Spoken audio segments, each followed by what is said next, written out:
Welcome to another Front Office Sports webinar. Hope everyone is safe, happy, and healthy on this Wednesday afternoon. Excited to be talking with you once again. Joe Londergan here. And thanks to our friends at Extreme Networks for helping us put this on. We'll get to them in a little bit. But first off, a couple housekeeping things as we do at the beginning of every webinar. If you prefer to have chat notifications turned off, go ahead and click the bell at the top of your screen there.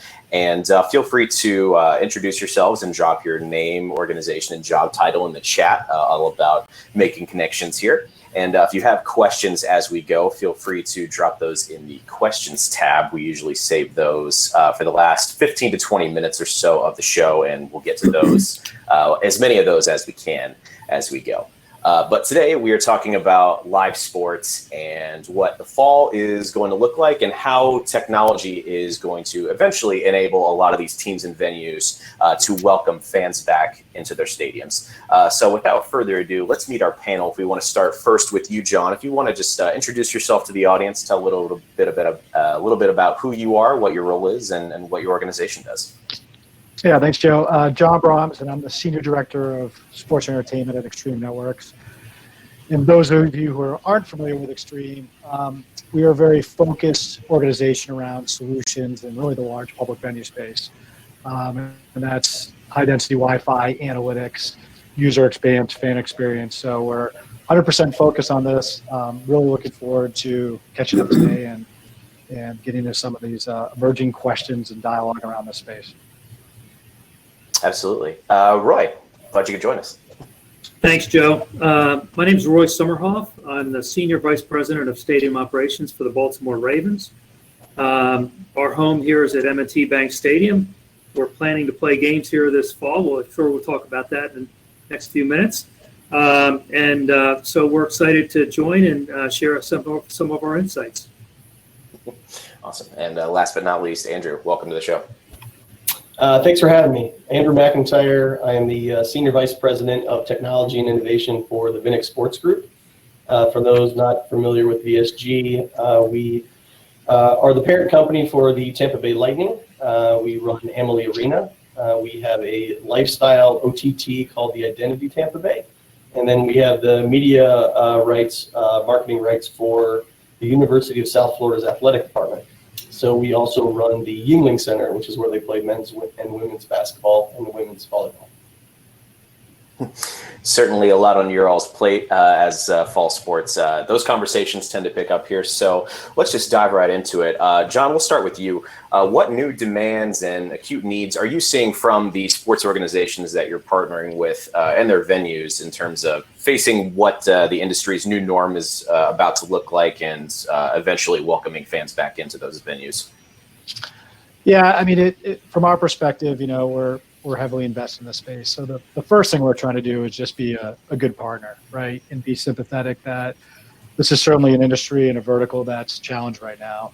Depending on who you're talking to and some of those challenges, a lot of people working just to keep the organization intact. So we've been really working closely with our customers and partners just to be a good partner and look for ways to say, hey, how can we help you? What are some of the demands you're facing right now?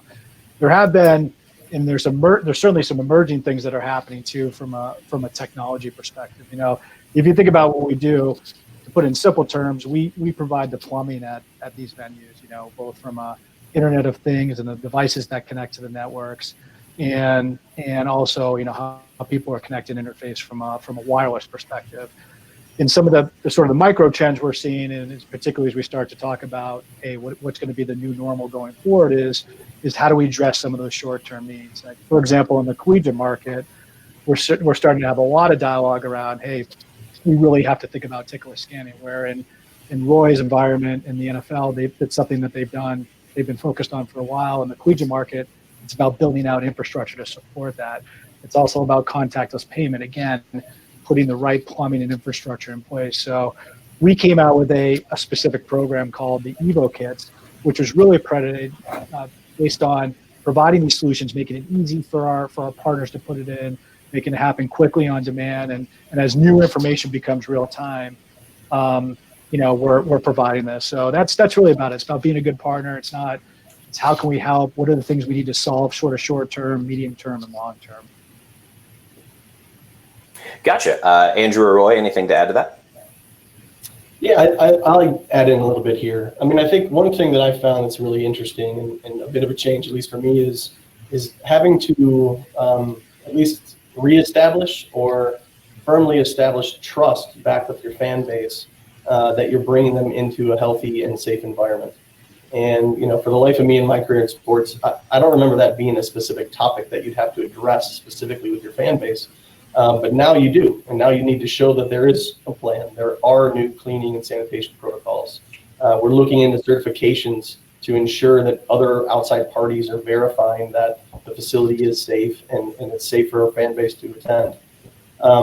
So I think that's really interesting. And because of that, you start to see all the trickling effects of things like contactless payment now becoming more of a requirement versus a nice to have. You're seeing, digital ticketing and digital scanning, all, again, things that have been making movements now becoming more like requirements of we have to do these things. We're starting to look into things like frictionless security screening so that you can eliminate some of the, if you will, divest your phones and other things through the bucket as you get through the magnetometers. Is there other ways that we can look at our ingress into the building and start to increase those levels from a healthy and safe standpoint as well? So those are the things that I would say. And again, with John, it's really going to be leveraging some of those infrastructural components to then overlay these new capabilities and these new operations. Certainly makes sense. And Roy, sort of a different situation for you in the NFL. Anything to add to what you guys are looking to do as you look to welcome fans back eventually? Yeah, Joe. I was thinking about this question you were going to ask, and we're just reviewing every aspect of what we're doing. From transportation. I mean, in an NFL environment, we're using an awful lot of public transit. And that has issues, right? So we're going to deal with our public transit partners. It starts on the parking lot as well. Security screening and gate entry. John and Andrew already talked a little bit about that. But as much of a contactless entry as possible is what we're looking to do here at M&T Bank Stadium, and I'll share a little bit later what some of the things that we've done there. Food and beverage. Andrew talked about contactless or cashless. We're going to do a lot of that moving forward. Concourse flow. You need to think about concourse flow. So in our particular situation, on our inboard side of our concourse is all of our services, like food and beverage and restrooms and guest services. But the outboard side is free for a free flow of individuals back and forth. So think about the concourse flow. Restrooms. How do we have a contactless restroom from the doors to the urinals to the toilets to the hand sanitizing and hand washing and things like that. Guest services locations, medical locations, premium areas, and team and league ops. So all those things we've had to kind of reinvent or at least review and determine what we can do to make some modifications and changes to deal with the current environment. It's funny how you don't typically think of how many things you just touch on a daily basis until you're actually forced to take it all into account and that sort of thing. So yeah, it's interesting to see how you all are taking that into account as you prepare for the new season. I'll open this up to whoever wants to answer this. What competencies or use cases are critical to the future of live sports from what you all have seen in terms of operational, digital, IT technology, all of the above? Your guys' thoughts on that? Well, I can start a little bit here. Sure. I think for us and for me, just an ability to provide a safe atmosphere for our attendees, right? I mean, that to me, this is the overarching thing. Andrew talked about that a little while ago. And, we went through the same kind of process after 9/11 when we opened our buildings up after that event that happened, and making sure that the public understands that it is a safe environment to go into. Now, this is a little bit different situation, but it is still a situation where we're going to have to gain that public trust.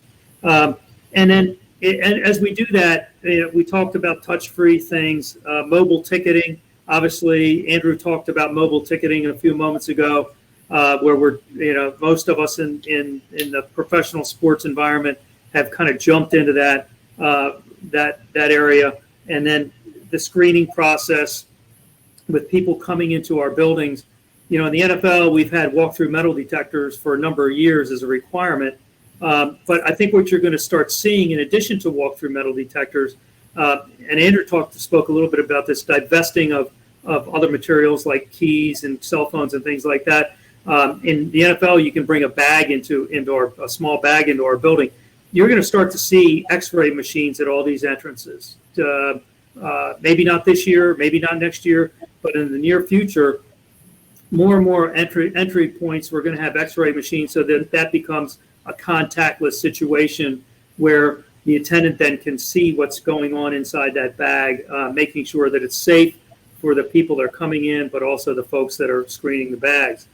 Ticket scanning, right now a lot of people are holding a cell phone type device to scan tickets in, but you're going to start seeing pedestal scanners where the guests can actually put their phone up to the pedestal and scan themselves into the building.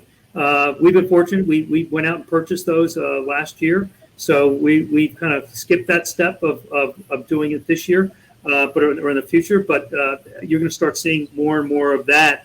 And then Andrew spoke about this a moment ago as well. The cash-free environment in food and beverage is a big movement, and that's going to be certainly happening in most pro sports environments here in the near future when we open up, or in 2021 at the latest. Yeah, I'll chime in on this one a little bit too.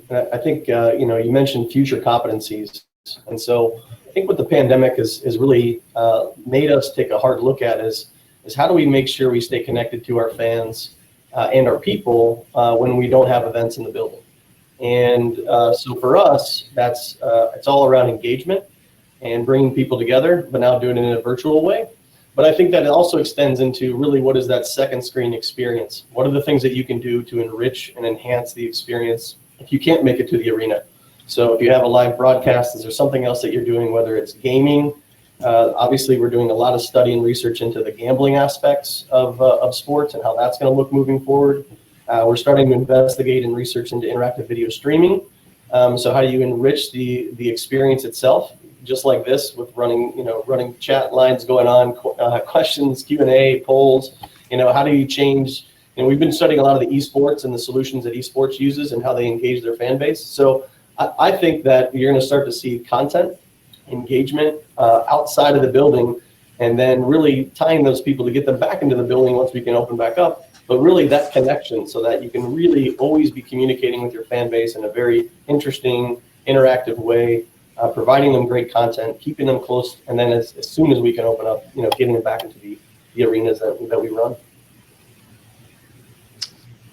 Yeah, I completely agree, Andrew. I mean, it's going to be all about how do you, get creative in terms of interacting with your fan base.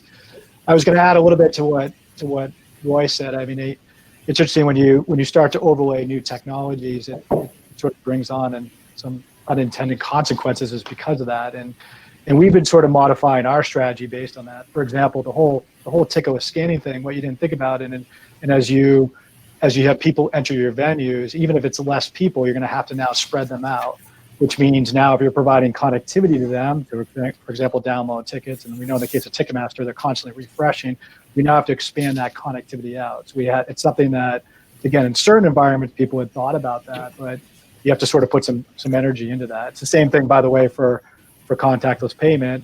You have to think about areas of the venue that maybe weren't utilized before, because now you're spreading people out. So again, making sure you're accounting for the connectivity side of it. The other piece that we've been really thinking about, and both Andrew and Roy touched on this, is when we provide information back to our venues, a lot of it's been very IT-centric information. How many users are on, how quickly are they connecting to the network, and all those types of things, which is very useful, and it's still going to be useful going forward. We think even more useful is some different views that we're going to start delivering on this data.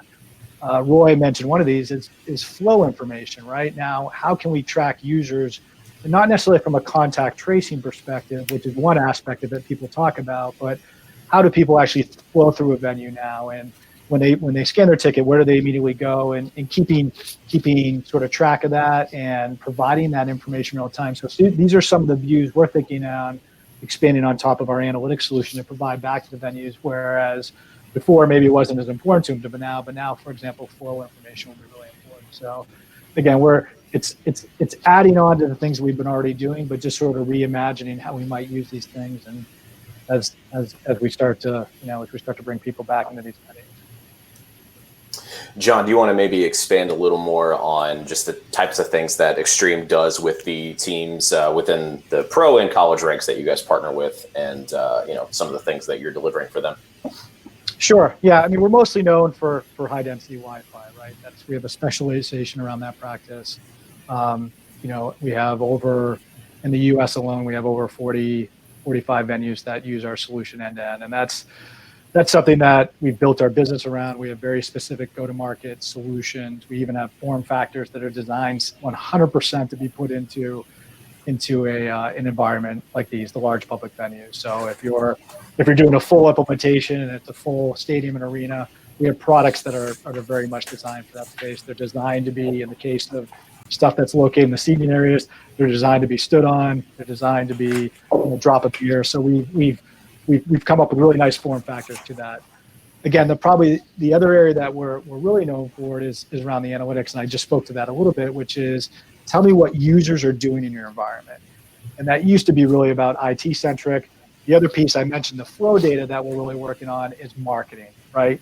When people are in venue now, what are they doing? What type of applications are they using? What's interesting to them based on what happens in a venue now? How does that impact the network experience? What applications are they using? So those are really the areas that we start to develop on, and we've developed an analytics package as part of that. Again, that's really specific to the space. So those are really the two main areas that we're known for as it relates to the kind of the large public venue space. Appreciate that. And I would love to get everybody's opinion on this, but Roy, we'll start with you.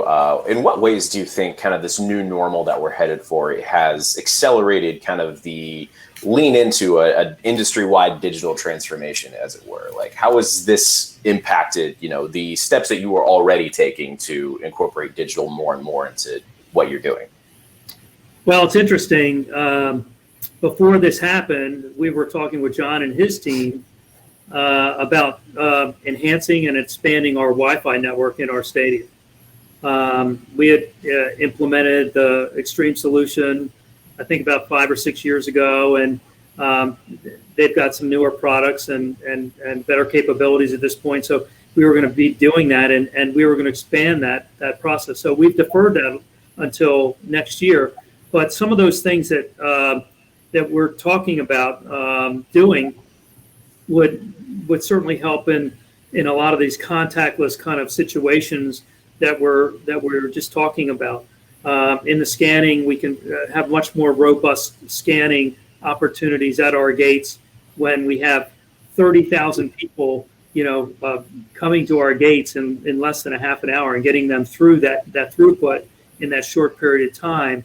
That's really important. And so to enhance that network, it would be really beneficial to us. Contactless food and beverage, not only do we talk about that in the NFL at the permanent concession stands and then the portable concession stands, which normally do not have contactless, but we've already done the infrastructure work on that, and we've got that. But also in the seating bowl for the hawkers and vendors, how does a new normal look like in the seating bowl for hawkers and vendors, and what do we need to do to enhance that Wi-Fi network to enable that transaction to be really, really seamless and very, very efficient and quick, because not only does that vendor want to go to the next customer, but also that guest wants that transaction to happen almost instantaneously. So those are the types of things that we're kind of working on here at M&T Bank Stadium with John and his team and with others as well. I'll just chime in. I mean, one thing that I like to look at is when you're evolving your operations or evolving your experience and continuing to try to drive a great experience, is you need to read from and understand your fan base. Take whether that's polling, other types of ways to kind of sense where they're at and where do they want to be and how do they want to be experienced. Your arena or your game or whatever else performance you're putting on. But I think a lot of times when it comes to clubs, they tend to use more of a carrot approach, or basically trying to lead them to make changes with what they might be used to or familiar with. So what I mean by that is you might be introducing things like digital tickets, but you might not take away their full stock tickets. But then over time, 2-3 years, now eventually you'll say people are finally on board. We've incented them enough. We've shown them X, Y, Z. You can get them moving. So I think what's interesting now in the pandemic side of the house is we get to use the other tool, which is the stick.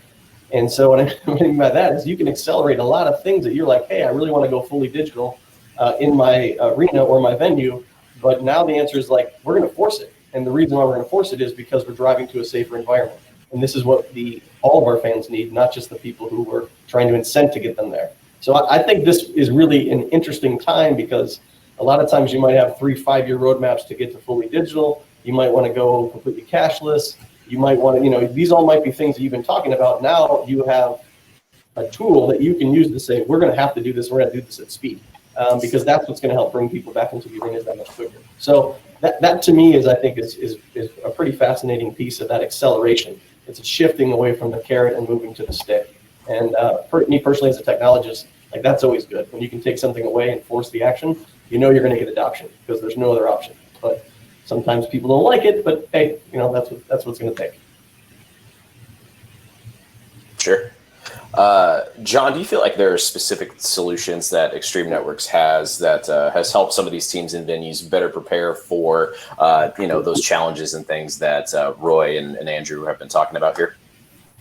Yeah, I mean, 100%. I mean, at the simplest level, and I stayed up front, we're almost everything that Andrew and Roy are talking about, and anyone that they're talking about doing in the future, is going to require connectivity to do it. In essence, we're providing the world-class plumbing, and then any of the applications, any of the potential technology solutions that you're going to do as it relates to safety, fan engagement, payment, scanning. That's all going to ride on the network. So I think fundamentally the teams that we've worked with, and the organizations we've worked with, we've really tried to always stress to them that anything you do in the future is going to be built on this. So let's do it the right way. Let's think about the roadmap with it. Let's make sure that you're not in a position that you can't easily adapt. And I think we've done a really good job of that. I think the other area that's been interesting that I think it relates to this space is a lot of people are talking about, for example, contact tracing, which to me is more of a reactive sort of technology. Where we're spending some time with some of our partners is more on the proactive side of things, so that prior to people, and I view that there's the fan side of it, right? But then there's also the employees that I think Roy and Andrew are thinking about too, as they enter the organization. So, for example, we have some partnerships that we're working on that encompasses, checking temperature, pulse, doing these other things prior to people entering, and then cross-referencing that with the data that we get about the network that allows us to get kind of a better picture. So we can proactively understand if, for example, one of your employees has a high temperature or high pulse, so therefore maybe they don't come into the facility, so you proactively manage that, but still tie it back to our information. So, that's some of sort of the emerging trend stuff we're seeing.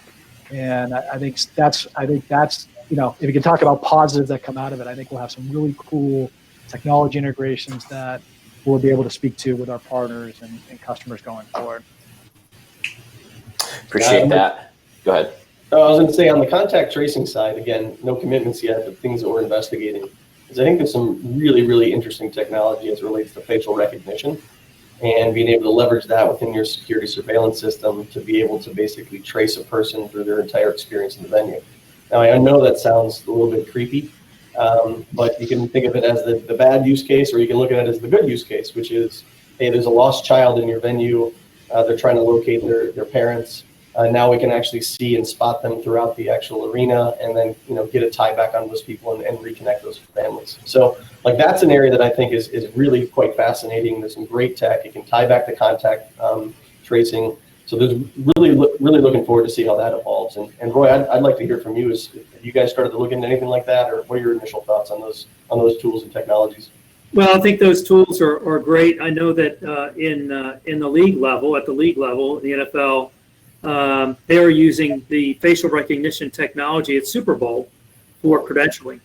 And so if you're a member of the media, obviously you have a credential that has your image on it, and they'll take that, and wherever you go in those media areas, whether it's a field access or press box access, facial recognition is being utilized to provide access to those particular areas. So those things are starting to roll out on the league level, which means that it won't be long before that goes to the team level.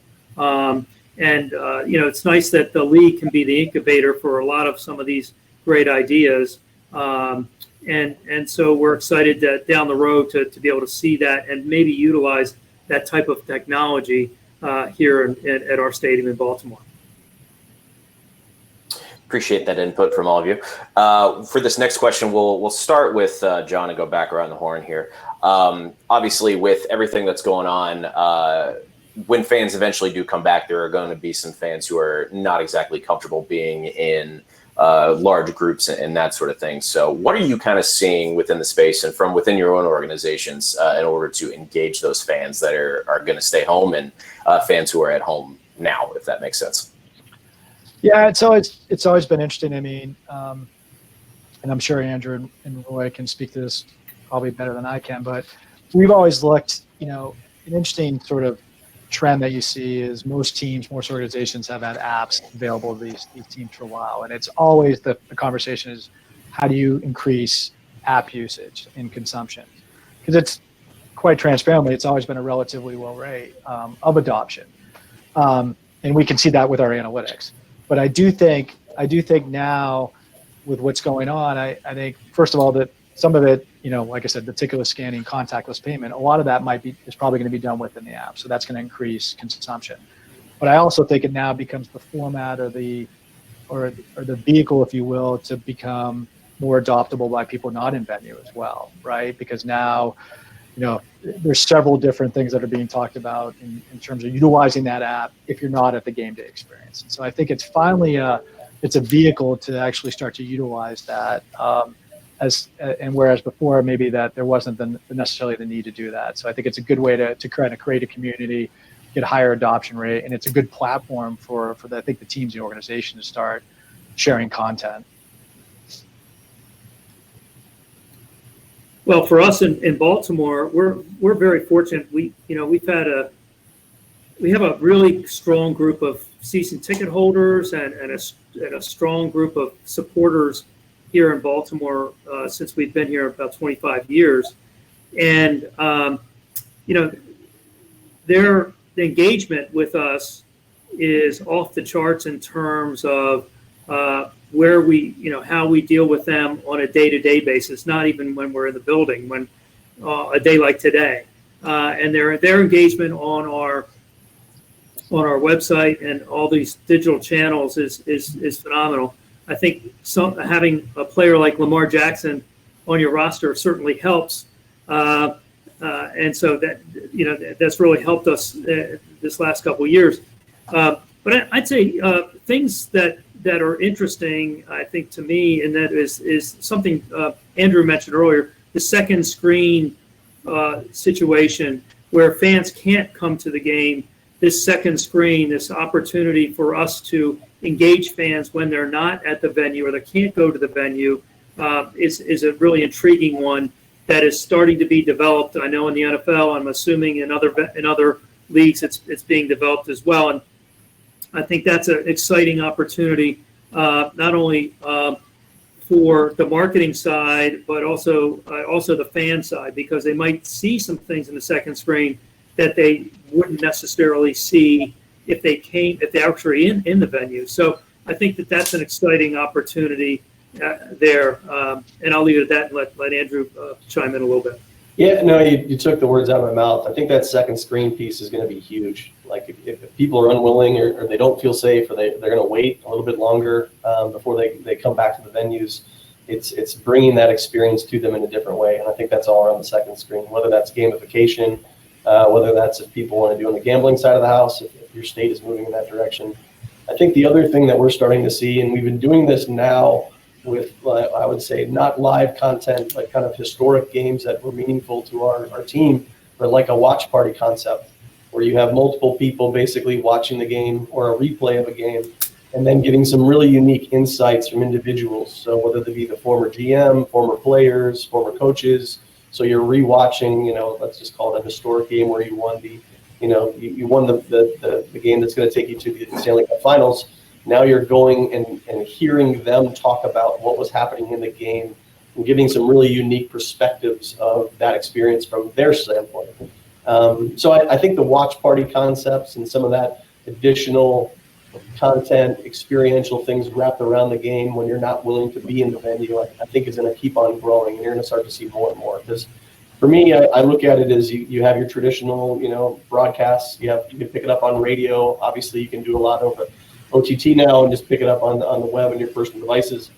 But you're not getting that sense of community, to John's point. So how do you get that community back together? You might have to do it in a virtual way, just like what this is bring hundreds of people together to watch a game, to have the running chat, to have those interactions, to have that back and forth dialogue. Try to have that and recreate it as much as you can in a virtual way. So I definitely think you're going to start to see more and more of that. And I think all those tools are going to be tested, and you're going to start to see some things bubble to the top, which is going to drive the most traffic, drive the most engagement, and see those people really, hopefully they return to the arenas, but when they can't or just not comfortable or for whatever reason, then they have a great experience from their home as well. Awesome. Appreciate that, guys.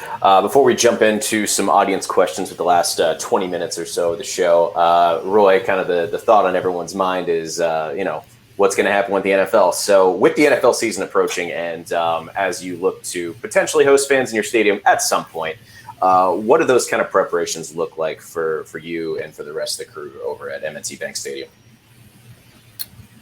Well, Joe, I'd like to know if we're going to have games. And no, sure. I'm only kidding. But so it seems to change almost on a daily basis. And it's interesting. Our team president has a nice little phrase at this point. He says, embrace the uncertainty. And that's what we're kind of working through here with the NFL. So we're looking at a number of different scenarios. We're looking at a scenario without fans. We're looking at a scenario with limited fans. And then within the limited fans, there's about 3 different levels or capacity levels within within that group. But before I get to that, I just want to let you and the group know that, we're not only does this affect the fans, but it's obviously affecting the team spaces and the league spaces. So we're doing a lot of modification in our building of the team spaces, like the locker rooms and the whole locker room suite for both the visiting and the home team. And that could be in terms of things like social distancing of a locker. Now, remember, these lockers are 2 or 3 feet wide, and so it's really hard to social distance. So how do you do that? You use a lot of plexiglass, or we going every other locker. If we do every other locker, then you certainly have a space consideration, a space issue. So I know a lot of stadiums are having some challenges with that, given the fact that you do need to social distance. So that could mean something like annexing rooms that maybe not are going to be used because we don't have fans or we don't have cheerleaders or some other entertainment element. So in our case, we're kind of doing both. We're doing a hybrid of utilizing our locker room. We figured a way out to use our locker room for our guys, and then the visiting team is actually going to have to use 2 separate locker rooms in our building in order to accommodate the social distancing. Same kind of holds true with the officials, game officials, and NFL. All the officials at the league that are come into our building and do work. Things like you don't think about the instant replay system. All those guys sit in a very small booth. How do you deal with that? on a game-to-game basis. So we have to deal with all those challenges that come our way in terms of those larger ones like the locker rooms, but those smaller ones, you really don't think about those kind of little spaces. Modifying the media spaces. So typically at an NFL game in Baltimore, we'd have 180 members of the writing press in our press box. So due to social distancing, we're at 45. So that, hopefully you'll be one of those that make the cut. But if you don't make the cut, how do we deal with those that can't make it or can't be there in person? And I think the big one is, on the seating bowl side and on the guest side is adjusting the seating bowl, right? How do you do a seating bowl manifest to deal with social distancing? So we've enlisted the help of Ticketmaster to help us through that process, and we have three, as I said a moment ago, 3 different scenarios where we can do that. And the seating bowl, to be honest with you, I don't think personally is the hardest thing about this. I think the hardest thing is the social spaces on the concourse.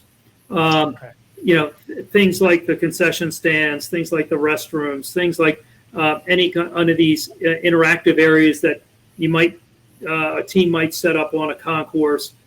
Those are the bigger challenges, I think, to this whole process. And then how do you do that we talked about earlier, the concession or the concourse flow around all that.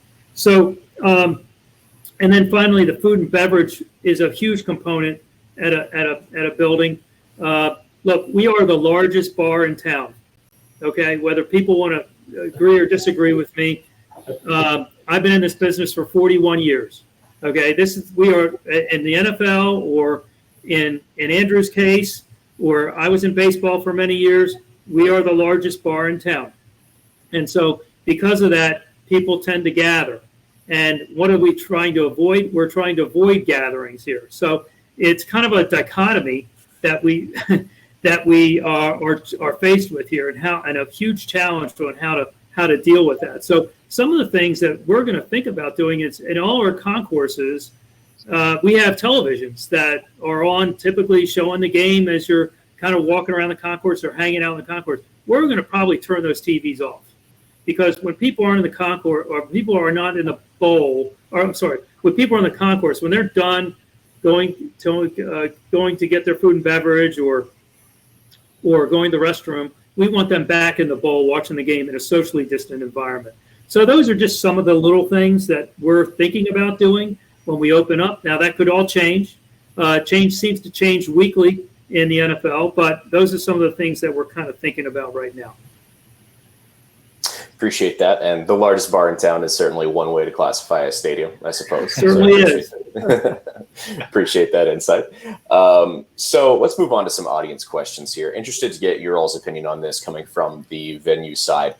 David asks, how can in-game promotions and sponsorship activations adapt once fans can start attending events again? I'll open that up to whoever wants to take it. Sorry, go ahead. Can you repeat that one more time? Sure. How can in-game promotions and sponsorship activations adapt once fans start attending events again? I'm assuming that means in the context of social distancing and that sort of thing. Yeah, I'll start a little bit. We're talking about that. It's a huge challenge. Again, if you're doing some sort of giveaway type situation where a sponsor is on the concourse, and if you sign up for a bank card or whatever, you get a giveaway, and people tend to kind of flock to that. I think you can kind of be creative. One of the things that we're going to be doing is situations where it's almost like a self-serve kind of situation, right? Where you don't have to have someone on the other side of the table kind of help you with the form or answer those questions or do those kind of things, where you kind of do it yourself, and that way that might help in that particular case. In other cases, we have a big area outside of our building where we have a huge amount of interactions. We call it Ravens Walk. It's the walkway between our stadium, M&T Bank Stadium, and Oriole Park at Camden Yards. And literally there's thousands of people out there pregame. And so a lot of those interactions and those activations are going to go away initially. But we will have some situations where we can do some things. Like, for instance, you can display vehicles, automobiles, and really you're not going to attract huge crowds where you can do that. So maybe there's some opportunity to win something by filling a survey out and putting something in a little container, and they win some tickets for another game after they while they're at the car, while they're viewing something. So there's opportunities to do that, as long as you don't try and what you want to do is you don't want to have people together for long periods of time. So I think that's a key element. Yeah, I mean, I agreed, Roy, and again, I think that's a great place again to use technology, right? I think at times our industry has struggled to push people towards the technology, and again, I think this, people want to be safe, they don't want to be, kind of pushed together and remain socially distanced. So again, pushing some of those programs back through the app, increase adoption rate. I know a lot of teams have had success with doing that already, but some of the challenges have been that the adoption rate of the app itself. So I think pushing people and doing programs and even activation, getting information from people, I think we can start to look at utilizing the technology to do it. I think people are going to naturally default to that because they want to stay safe. So I think it's a really good opportunity to embrace that. Certainly makes sense. Todd asks, audio is so important to any type of entertainment. What do you think about the faux audio being used in most leagues right now, with examples being Premier League, most European soccer, that sort of thing? So I'll chime on this a Sure. little bit from my own perspective. Coming from MLB and now starting to watch baseball games again, I actually really enjoy the audio overlays, the fake crowd noise, if you will, and to provide that rich experience from an audio standpoint. I think that's actually been refreshing, and I think audio is a huge piece to kind of rebuilding some of that experiential side. I'll also then be a little bit negative where I see the more virtual fans that are being overlaid on top of the broadcast, like the fake fans that are in the bleachers and home run, that stuff, and I can't stand it. Sure. That's just my personal preference. But I think audio side is huge, and I think that is, you're not going to get the smells of the game, you're not going to get those things, but the audio, I think, is such a critical piece. So I'm a huge fan of piping that in. I'm a huge fan of recreating that, trying to, add as much into the game as possible on the audio side. The video side, I'm, jury's out. Coming out of the gates, I'm a little against it at the moment, but, things will evolve, things will mature, and we'll see where it goes. I'd rather see live people in the stands, though, so I'd be working on that. But the audio, 100% on. Yeah, Andrew, I agree. It's funny for me personally. This is my personal opinion. I thought before it happened, it was something that I wouldn't like. I didn't think it would come off, sort of authentic. And again, it's not actually authentic. But on the fan noise side of it, I think it's been great. I think it makes the viewing experience better, externally, and I enjoy it. And I think it's the technology itself, as it continues to evolve, and it'd be nice if you can add a fan element to it so that they can increase and lower sound. And again, that goes back to sort of app usage, but I've really enjoyed the fan part of it. So that's just a personal opinion. I thought what the Premier League did was phenomenal with the audio, and also I guess the Bundesliga did a good job as well. So I thought that was great, and that really worked well because those. I think in Europe they do a lot of those kind of organized chants and cheers. We're not as much into that here, other than Minnesota Vikings for their Skol cheer and some of those types of things. So it's going to be interesting to see what happens in our league. But I do know that I think that in soccer, European soccer, they've done a very, very good job with the audio. This next question comes from Stacy, and I'll boil it down to this. We talked a lot about cashless payments, contactless payment solutions. What does that mean for fans who have been so used to paying with cash in the past, or just don't have the capacity to pay with a debit card or a credit card or anything like that? One thing that we've been researching, it's has a couple of names you might have heard: a reverse ATM or a cash to card solution. There's a couple of vendors that are out in the space. I won't get into naming vendors or anything, but several stadiums have gone cashless, and you can look up specifically those types of kiosks. I think if you're going to go cashless, it's at least at this point in time, until it's more further adopted with mobile wallets as well as digital currency and other means. But I think you're going to have that physical kiosk, which will exchange your cash for a card. The different solution providers, some it's a refillable card, some is not.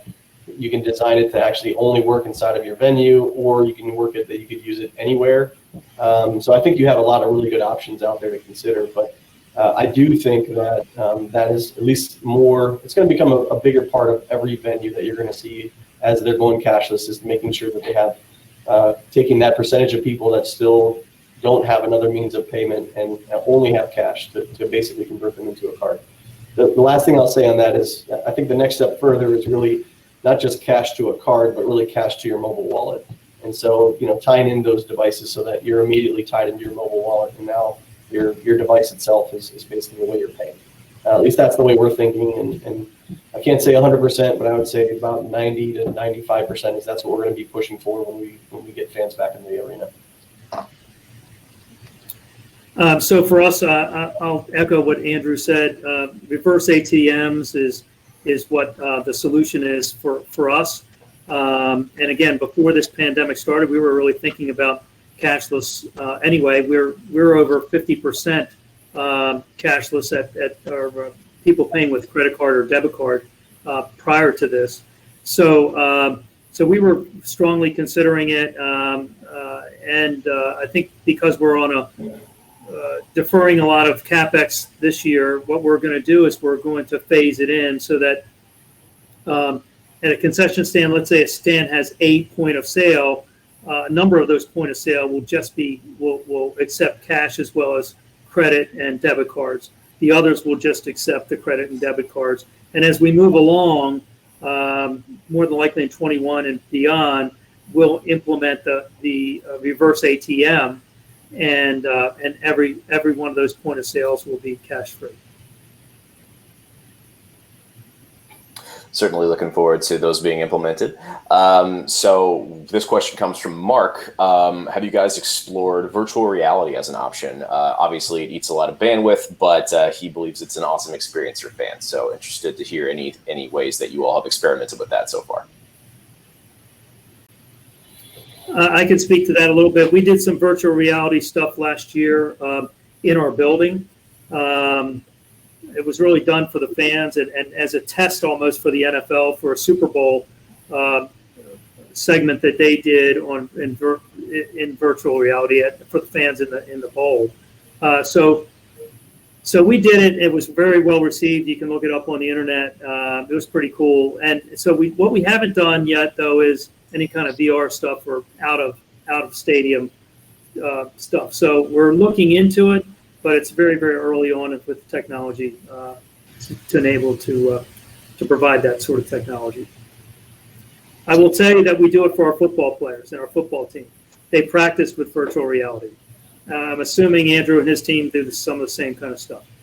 Yeah, there's some really interesting, activations and solutions out there. I think the one that comes to mind, I think people have probably seen, is or at least I would look at it into this space, is what the Cowboys have done with some of their interactive kiosks that they have, and how they have the players overlaying inside of while you're taking pictures and so on and so forth, which has been pretty cool. I did see some of the experiences happening at the NFL side. I would echo and say that what I've seen is primarily that the league offices are doing some of the proof of concept, some of the R&D, some of the testing. I think there are some barriers when it comes to some of the costs and some of the resources that you have to tie into it. So I think that's a little bit of a barrier at a club level.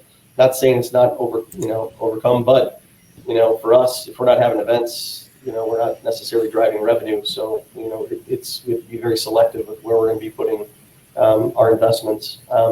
But I would say I think there is future there, and I think there's a whole aspect of the R&D side, the proof of concepts, that continue to drive the engagement. So I'm excited to see how that evolves and what that space is going to look like moving forward. Certainly makes sense.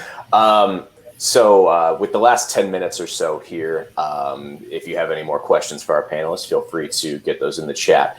But this question comes from Mick. With seating capacity being limited, how do you plan to keep fans socially distanced while in their seats and keep them from sitting in any seats that they desire or maybe didn't pay the monetary equivalent of, let's say? So interested to hear your all's thoughts on that. Well, there's a number of different concepts out there regarding that. There's seat covers, where you can actually cover the seats that aren't being utilized, and therefore it kind of discourages those people that kind of interlope into those kind of locations. There's some stadiums have actually looked at removing the seats that aren't being utilized. That comes with some challenges as well, because then you have tripping hazards and other things you have to kind of deal with. There's also the high-tech version that we're actually going to utilize, which is zip ties. We're going to zip tie the seats closed to the ones that are not being utilized. That's the high-tech, most economical version. And so that's what we just bought 65,000 zip ties in order to do that. So we'll have some folks doing that kind of work during the month of late August and early September, getting that done. So that's how you do it, and hopefully it'll work, or we're crossing our fingers. Yeah, you nailed it, Roy. Those are the big three options, and I think the most cost-effective is the zip ties. So yeah.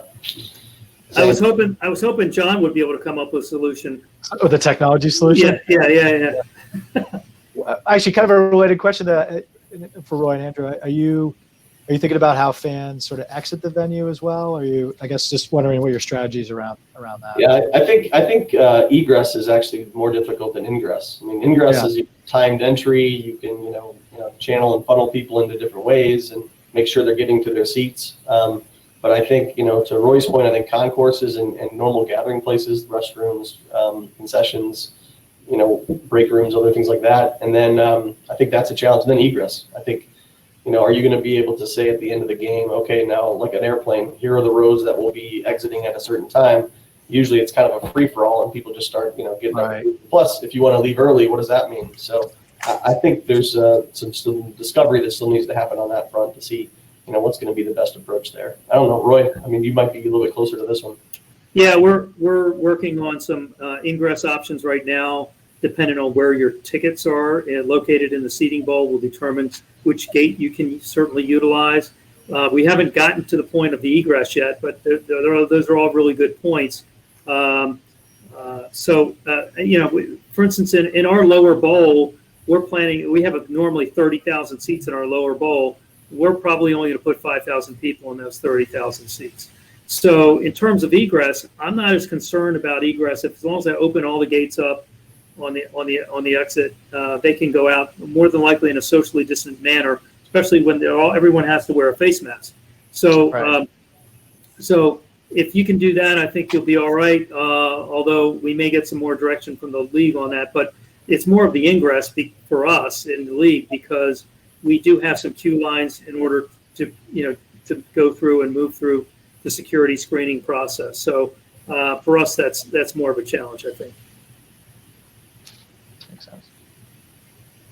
That it does. We'll have time for one or two more here. What are your thoughts on guest management in an emergent event in outdoor venues? For example, a shelter-in-place event, as David asked in the chat. So can you repeat the question? Sure. David asks, what are your thoughts on guest management in sort of a shelter-in-place type event within an outdoor venue? I'm assuming, if the shelter-in-place order goes into effect while fans are within your venue.